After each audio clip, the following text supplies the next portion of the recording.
What up, y'all? Stay Almighty, aka the Global Dark Skin Ambassador, and I'm a 90s baby. Remember being a kid in the hood, and you had what was called an imagination, and you had ambition and optimism, and as a kid, you would think to yourself and play fantasies in your head, and the number one thing you wanted to do, if you came from an impoverished neighborhood, was move out the hood, right? Something changed. I remember I got to about 15 years old, and I just did my first stint in jail when I went to Horizon and Spofford in the Bronx. Shout out to people at Horizon, you wake up every day, Burger King right there, you smell a bunch of burgers every day that smell good that you ain't gonna eat because you eating jail food. But anyways, I remember being about 15 and I just came home and I started having those thoughts again about moving out the hood. And I remember talking to my homies at the time. I'm like, yo, listen, I want to do this, that. I want to move out the hood someday. Even as young as 15 years old, I knew that I wanted to move out of Cortland. I wanted to leave 161st Street, where I grew up at. And I remember my friend being like, what? What you mean you want to leave the hood? This is all I know. Mind you, we were young, and he was a little bit younger than me. I was 15. He had been like 13, 14 at the time, right? And he like, what you mean you want to leave the hood? What else is out there for us? He was saying that to me, and we was real young, you know what I'm saying? And he was like, I'm always going to be here. I ain't going nowhere. I'm going to be here till I get old. And mind you, I was looking at him like he was crazy. Fast forward to 2023. That nigga is still in the hood right now. Like, if you go to the hood right now, he's probably standing in front of the building with a blunt in his hand. So I'm going to offer you guys the top 7 reasons to leave the hood you grew up in ASAP or as soon as you can. After, of course, developing some type of plan. You don't want to be like me and you get to 2019 and you still want to move, but you ain't take the time out to maybe plan for a year or two, so then you move with nothing, and then you got to move in your mama crib for a year like I did. Of course, I'm not in my mother crib now. Mama, you here?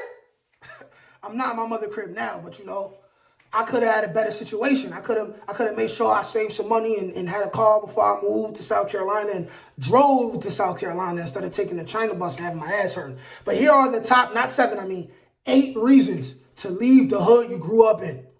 Now, if you're somebody who has ambition and you have expectations for yourself and you think highly of yourself, right? And you really want to live a better life or at least see something different, this is for you. Now, if you're a hood booger, you're a gangbanger who has no intention of brightening your horizons and expanding your portfolio, then guess what? This ain't for you. You can stay your dumb ass in the hood. Stay ass in the hood. Go ahead and cuff one of the slores who slept with 10 other people in your hood. You could do that. You could do that. You could continuously go to jail, act like you really love these men who you doing crimes when you go to jail, they're going to tell on you. But without further ado, let's get to it, man. First reason, you do not want to be like the old heads you used to have respect for, because you will become the old head the young guys used to have respect for. I remember being another one of the things that moved me closer towards making my move out of the hood and New York City in general. In 2019, I remember maybe like the summer or two before that, I was sitting in the back of the hood. It's a bright spring day, nice outside. Everybody outside, you know what I mean?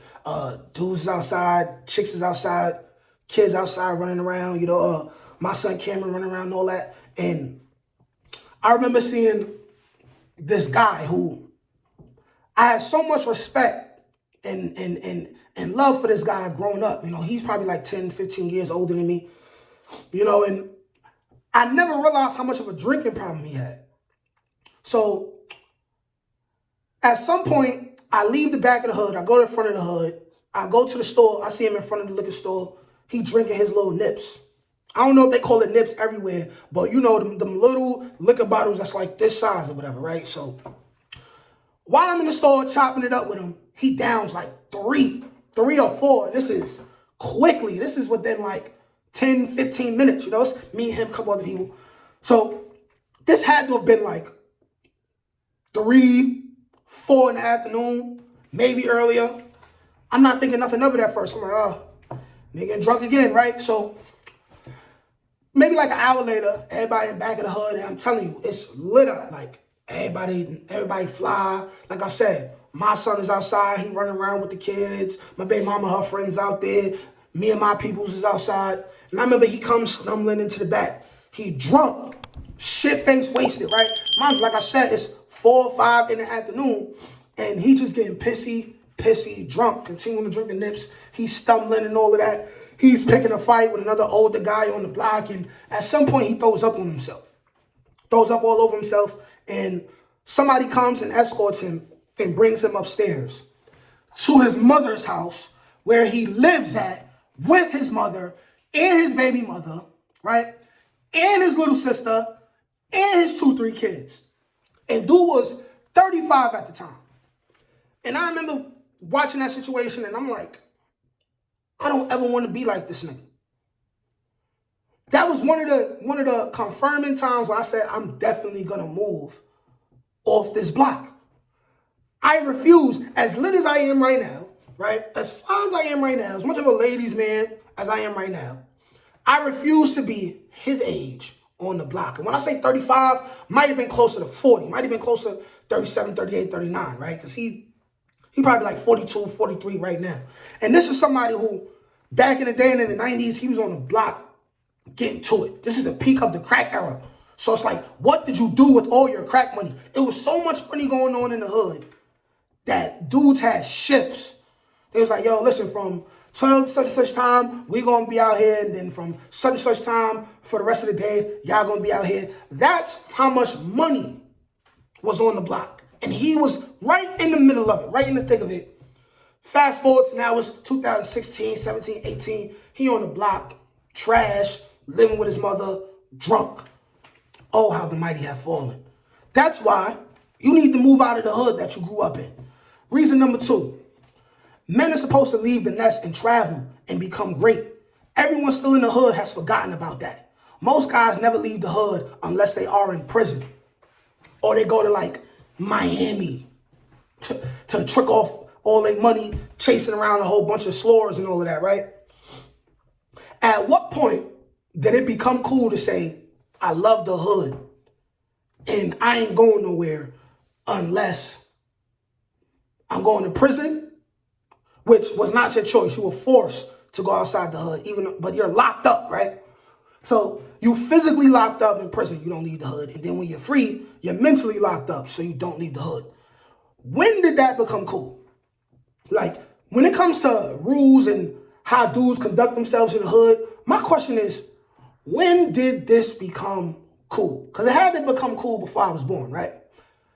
What happened to leaving the nest? Then you got to understand it like this, right? Most men who grow up and never leave the hood, they have like mommy complexes. They have attachment issues, detachment issues.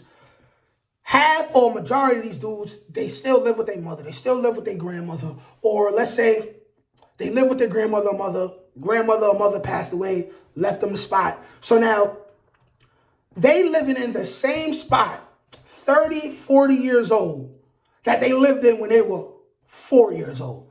And if you ask me, in the modern times, if you in your 30s and 40s living in the same place you spent your early years in, grade school years in, and high school in, you failed at something. You failed at something. When are we going to have higher expectations for ourselves? Like, even though I left and I live in South Carolina now and I got my own spot, who here? Who here? Nobody, right? Even though I did that, I can't help but feel like there's still a lot more that I need to do. I've been in South Carolina since 2019, but I have no intentions on living where I'm living at this time next year. If I am, and I'm making videos from this same place this time next year, best believe within a couple months, I'm going to be leaving. And that's the type of expectations that men need to have for themselves, especially black men and young black men. Now, reason number 3, all of your traumas are there in the hood you grew up in. You have to leave that place if you ever truly want peace of mind and introspection. Unfortunately, when you come from the kind of communities that we come from, right? Especially if you come from New York City, you live in a fast life. Everything is fast paced. Everything is going on quickly, right? There's not a lot of time to think. The only time as a young adult that I had a significant amount of time to think and formulate plans and think about what I want to do in my life, where I went wrong, what I need to do better, what I need to accomplish in my life was when I was in prison, okay? Unfortunately, for a lot of guys who come from the areas where we come from, you don't really get time to sit down and think and at least try to think about how you're going to get your life together until you go to jail, right? And all of our traumas are in prison. You got to understand, in the neighborhoods where we come from, a lot of fatherless neighborhoods. A lot of guys, you know, mothers or fathers on drugs. So being that they're on drugs, they're distracted by drugs, that's less of a protective parent they could be for you. Or even if your mother's not on drugs, she work all the time, so now you're around a whole bunch of people. If grandma's not around, who is the most trustworthy person in her life, you run the risk of being dropped off at babysitters and something bad happening to you. Somebody touching you or you know, something like that. It's trauma. You in the hood you grew up in. You never plan on leaving, right? You involved in the streets. You getting shot. Now you got PTSD. Your brother getting shot. Your cousin, your uncle, your father. You know what I'm saying? You're losing people. You watching people become shells of themselves. Like I said, for the first reason, you know, you as a kid, you watching people who you got love for, they looking young and vibrant, and 10, 15 years go by, they crackheads. They on heroin. They can't stop drinking. Let's say you in the hood and you don't move around too much to be around women, right? So all the women you know, all the women you grow to love, they are feet away from you. A lot of times they grow up in your building. So now you got to deal with the pain of dealing with a woman, dealing with a young girl. You love her. Maybe you have kids with her. That relationship rots and it's over. And now you got to sit there in the hood and watch your baby mama, your girl, deal with other men who you know. Now, I've been through this type of situation. No nigga is going to tell me that he could watch that and not feel away. We're men. We're men. We're possessive. It ain't even about simping all the time. It ain't even about, you know, cuffing all the time. It's about, you know, like possession and feeling like you was mine first. And, you know, a lot of things that can be accounted for as toxic masculinity, you know, depending on who you talking to. But just, if you were able to leave the hood, right? And especially if this woman ain't have no kids with you, if you were able to leave the hood and realize that there's better quality women outside the hood, better situations. If you were even able to leave and just go to college, you will see that there's better opportunities out there. You know, for instance, I didn't have guns in my face. I done had plenty fights. I had my boys go to jail, go to the feds. I done fought with my drunk stepfather, mother. So many traumas that I've seen, you know, so many traumas outside fighting my baby mama, getting locked up, catching DV cases. The breath of fresh air when I left there and moved to South Carolina with a fresh start, right? Leaving all the trauma, you know what I mean? All of the things that mentally weighed me down that I had to put a brave face on and act like it didn't, which we all have to do. It just lifted my spirits. And this is why you watching this video right now, I want to motivate you to leave the hood that you grew up in. Next reason, right? Many opportunities are waiting for you as soon as you relocate to a better place, right? I'm a felon. Right? In New York City. The best that I could do in a lot of situations was minimum wage at a bunch of what I call little boy jobs. Although I'm here in South Carolina now and I'm living off YouTube money, I'm not rich off this shit. So my plan is after the summer, you know, when I'm running around, sleeping with random women and doing drugs here and there and drinking and partying, my plan is to move out of state with my brother. My brother has this job that's paying $24 an hour. And he got pulled there. And I'm like, if I work there for a couple months, I'll be able to do certain things that's going to take me longer if I'm just waiting for the draw from YouTube. Because YouTube is unpredictable. I might say the wrong thing, get banned for a little while. They'll suppress my views. They'll suppress my views and my reach, right? That opportunity to work a $24 hour job, there ain't no opportunity like that in New York City unless,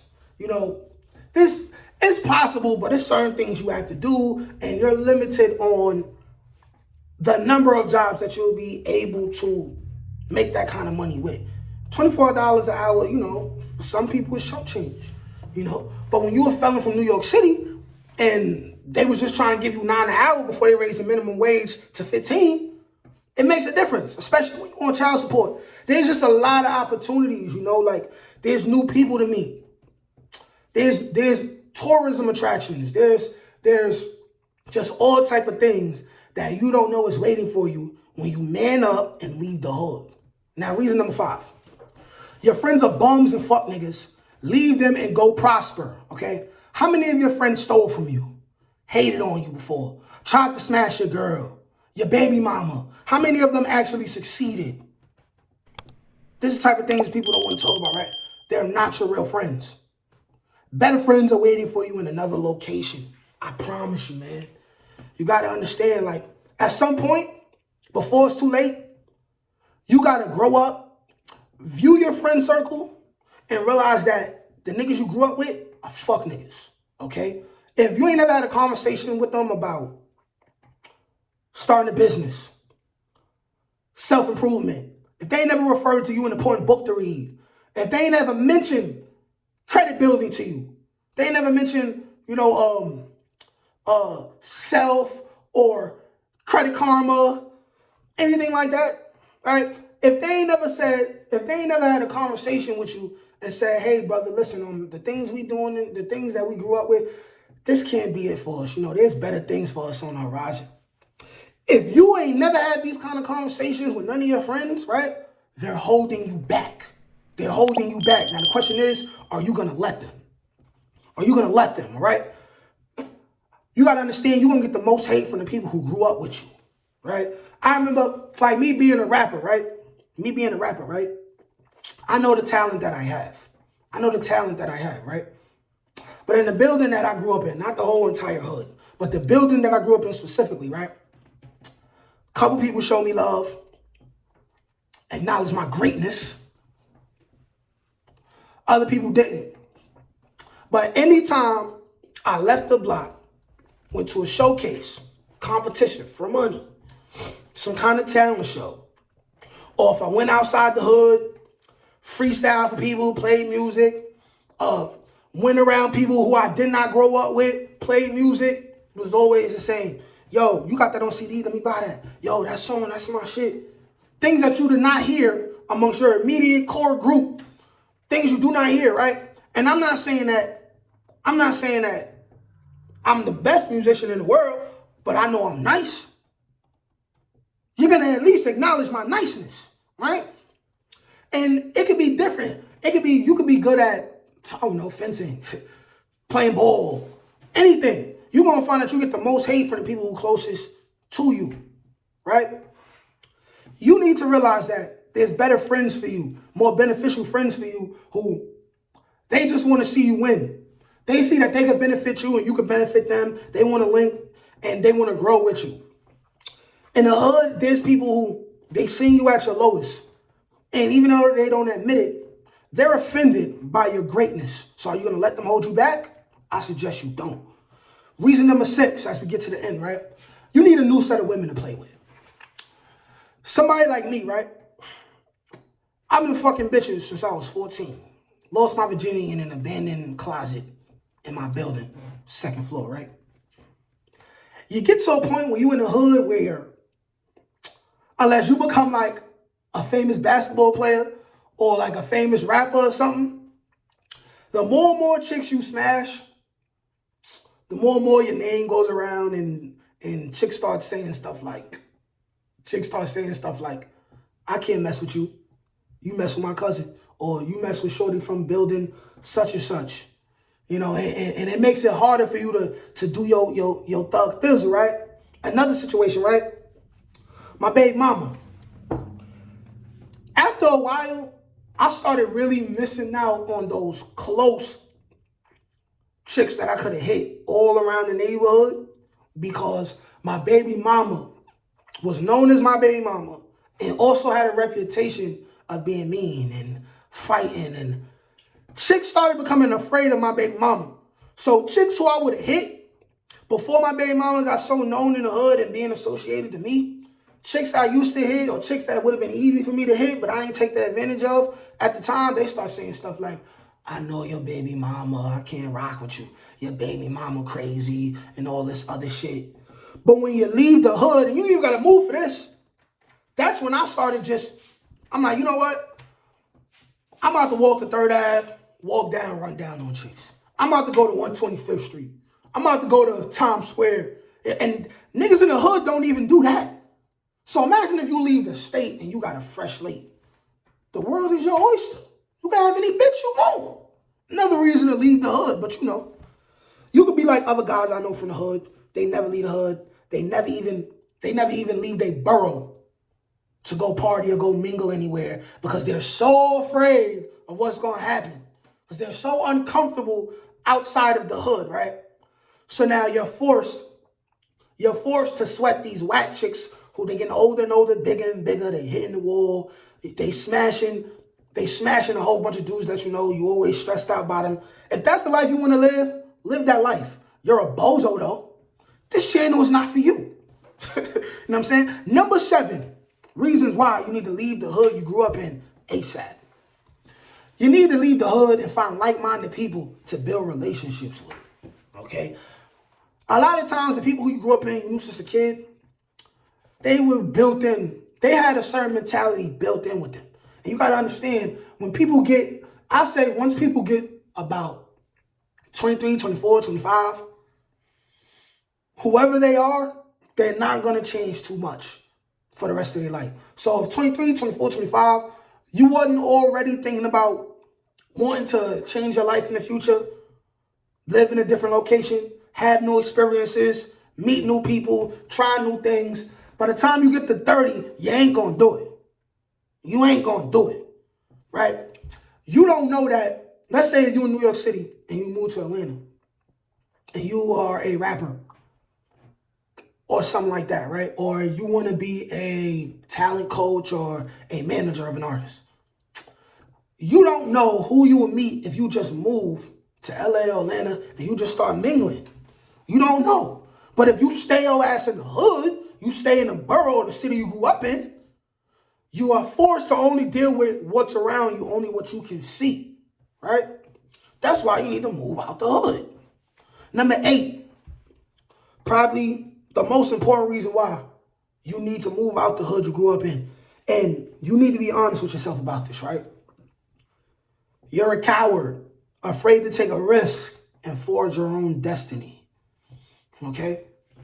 Everybody's a gangster or could be a gangster in the hood they grew up in, right? Everybody's that nigga. Everybody's a ladies' man in the hood they grew up in. But the question is, can you move out your hood and still be tough? I don't suggest you try to do that, though, because you don't know niggas. You get your head popped off. But can you move out the hood and still gain respect? Can you move out the hood and still be somebody who people gravitate towards? Can you move out the hood where these bitches don't know you and still become lit? Can you do that? Because if you can't do it, then you ain't really lit. You live in a facade, a facade. That's the truth of the situation. You're afraid to move out the hood, take risks, forge your own destiny. You're afraid to say, hey, niggas who I grew up with, I don't want to be like you niggas. I don't want to be like y'all. I think there's something better for me out there. But you're afraid to grab your nuts and let them hang and let them drag on the floor. But if you somebody like me who could be fly anywhere, talk nice everywhere, get girls everywhere, gain respect everywhere, then this video was for you, and I hope I motivated you to at least put a plan in motion, all right? The world is way bigger than the city you grew up in, man. Like, share, comment, subscribe.